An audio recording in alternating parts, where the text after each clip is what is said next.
उत्पत्ति of Raj Dhatu. There is a slok in the books from the Sushruta Samhita Sutristan.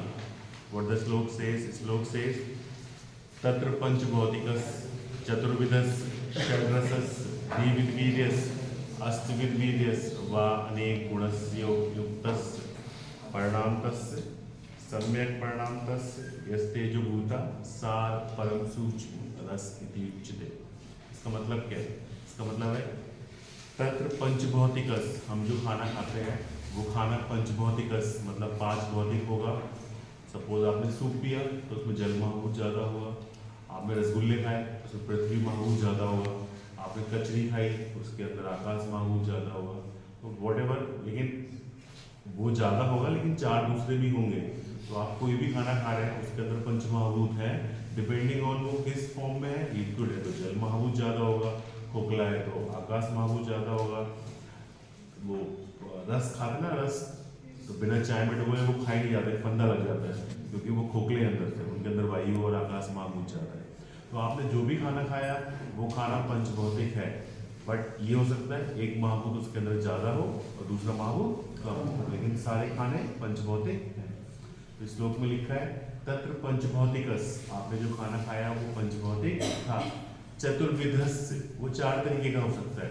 चार तरीके वाले कौन से? चार तरीके, भोजन चार तरीके का होता है, या तो चबा के खाया जाए, है ना, या पिया जाए, या चाटा जाए, या फिर चूसा जाए। तो भोजन चार तरीके का होता है, तो या तो चबा के खाने वाला, पीने वाला, चूसने वाला, या लिक करने वाला। जैसे च्यवनप्राश है वो हम चाट के खाते हैं, ठीक है, टॉफी हम चूस के खाते हैं, दाल चावल है वो हम चबा के खाते हैं, पानी या लिक्विड से वो हम पीते हैं। तो वो जो खाना था वो या तो पांच तरीके का हो सकता था डिपेंडिंग ऑन पंचमहाभूत, या फिर चार तरीके का हो सकता था depending on how you are consuming. It may be the solid, तो आप चबा के खा रहे हो, it may be the liquid, आप पी के खा रहे हो, it may be the semi solid, आप उसको लिक कर रहे हो, या फिर वो चूसने वाला हो सके वो। तो दैट इज चतुर्विधस। फिर लिखा है षड्रसस। What do you mean by षड्रसस?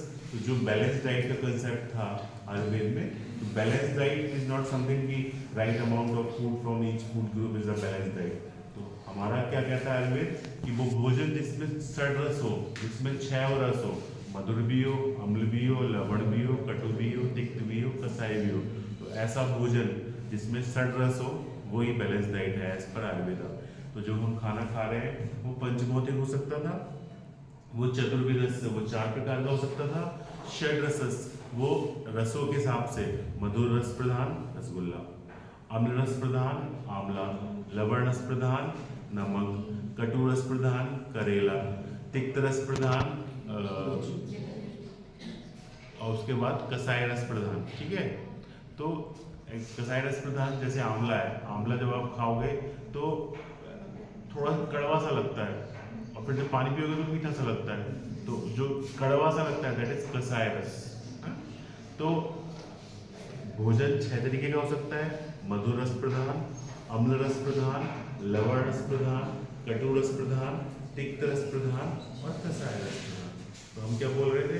हम बोल रहे थे भोजन पांच तरीके का हो सकता है डिपेंडिंग ऑन पंचमहाभूत, भोजन चार तरीके का होता है depending on how you are consuming, and depending on रसा छह तरीके का हो सकता है। श्लोक कहता है तत्र पंचभौतिकस चतुर्विधस षड्रसस। फिर कहता है द्विविधवीर्यस। What do you mean by द्विविधवीर्यस? तो वीर्य दो तरीके के होते हैं, एक शीत वीर्य और एक उष्ण वीर्य। What do you mean bye शीत वीर्य उष्ण वीर्य? कुछ चीजें स्वभाव से गर्म होती हैं, कुछ चीजें स्वभाव से ठंडी होती हैं। तो स्वभाव से गर्म जैसे एग्जाम्पल शुंठी, सौंठ, तो सौंठ का नेचर है कि वो गर्म है ना। मरीच, काली मिर्च, उसका नेचर है वो गर्म है। दूध, उसका नेचर है वो ठंडा है ना। तो कुछ चीजें स्वभाव से गर्म होती है, कुछ चीजें स्वभाव से ठंडी होती है। तो वीर्य के हिसाब से भोजन दो तरीके का हो सकता है, शीत वीर्य और उष्ण वीर्य। जैसे गाँव में कहते हैं ना तासीर, इस चीज की गर्म है, इस चीज की ठंडी है। तो गर्म मतलब उष्ण वीर्य, ठंडी मतलब शीत वीर्य। तो भोजन जो हम खा रहे थे वो पांच तरीके का हो सकता था, वो चार तरीके का हो सकता था, वो छह तरीके का हो सकता था, और वो दो तरीके का हो सकता था। उसके बाद श्लोक में लिखा है अष्टविध वीर्यस। अष्टविध वीर्यस मतलब जो वीर्य है वो दो तरह के हैं, शीत वीर्य और उष्ण वीर्य। दूसरे ऑथर ने दिए कि वीर्य 8 तरीके के भी होते हैं, शीत, उष्ण, स्निग्ध, रुक्ष, है ना, गुरु, लघु। तो ये 8 तरीके के वीर्य भी हो सकते हैं और 2 तरीके के वीर्य भी हो सकते हैं। तो वो भोजन 2 तरीके का भी हो सकता है और भोजन 8 तरीके का भी हो सकता है। उसके बाद इस श्लोक में लिखा है वा अनेक गुणस्योपयुक्तस्। तो वह अनेक, जब आप पदार्थ विज्ञान पढ़ेंगे तब उसमें बताया जाएगा कि गुणवादी गुण होते हैं। तो विंशति गुणवादी गुण, जो गुणवादी गुण है वो 20 है, गुरु, मंद, हिम, लघु, स्निग्ध, रुच, स्थिर, विशद, पिच्छल। तो जो 20 गुण है तो वो 20 गुण के आधार पे भोजन अनेक टाइप का 20 प्रकार का हो सकता है। वा अनेक गुणस्योपयुक्तस्। तो जो गुण है उन गुणों के आधार पे, जैसे विंशति गुण है गुरु भोजन, जैसे रोटी पचने में, डाइजेस्ट करने में हैवी होती है। किसी ने चावल खाए हैं आसानी से डाइजेस्ट हो जाएंगे, 2 घंटे के अंदर पच जाएंगे। किसी ने रोटी खाई है देर से पचेगी। तो कुछ चीज़ें स्वभाव में गुरु है, कुछ चीज़ें स्वभाव में लघु है, कुछ चीज़ें स्वभाव में स्निग्ध है, कुछ चीज़ें रुक्ष है। ये सब पदार्थ विज्ञान में पढ़ाया जाएगा जब विंशति गुण पढ़ेंगे।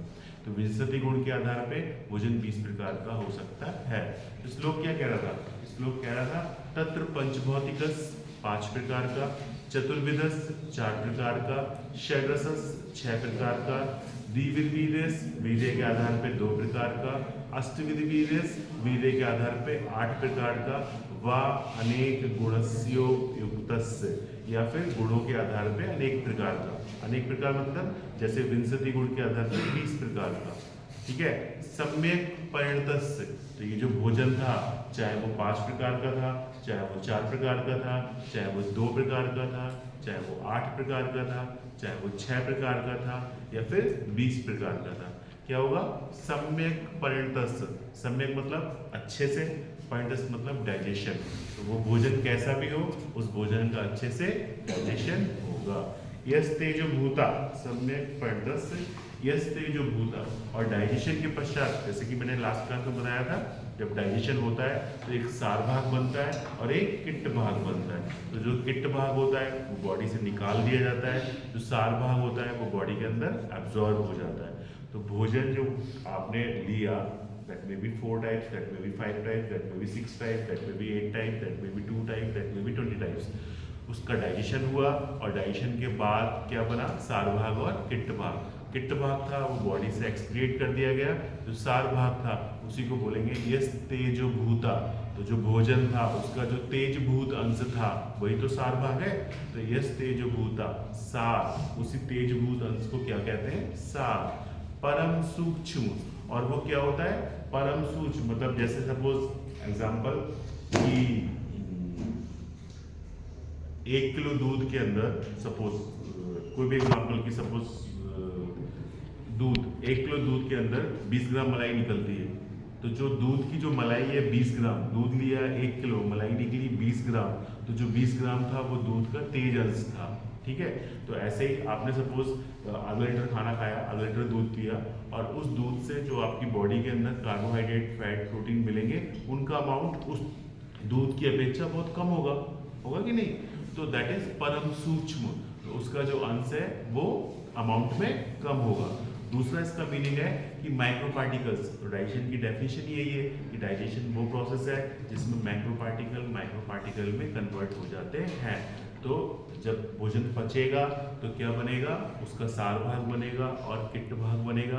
किट्ट भाग बॉडी से बाहर निकल दिया जाएगा, और जो सार भाग है वो कैसा होगा? तेजभूत और परम सूक्ष्म। 2 शब्द याद रखने हैं, तेजभूत और परम सूक्ष्म। तो तेजभूत मतलब इसेंस, भोजन का जो इसेंस है जिसमें पूरी भोजन की जान है, तो वो, और परम सूक्ष्म उसके जो पार्टिकल्स हैं वो बहुत माइक्रो पार्टिकल्स हैं।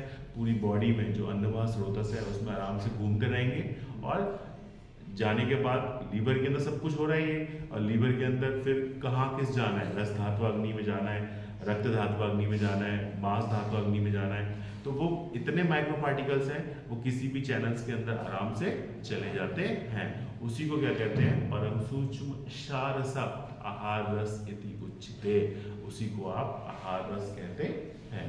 तो आपने जो भोजन खाया वो भोजन, that may be 5 types, that may be 4 types, that may be 6 types, that may be 2 types, that may be 8 types, that may be 20 types. After the digestion, it will convert into the Tejbhut and Param Suchma. तेजभूत मतलब essence, परम सूक्ष्म मतलब micro particle.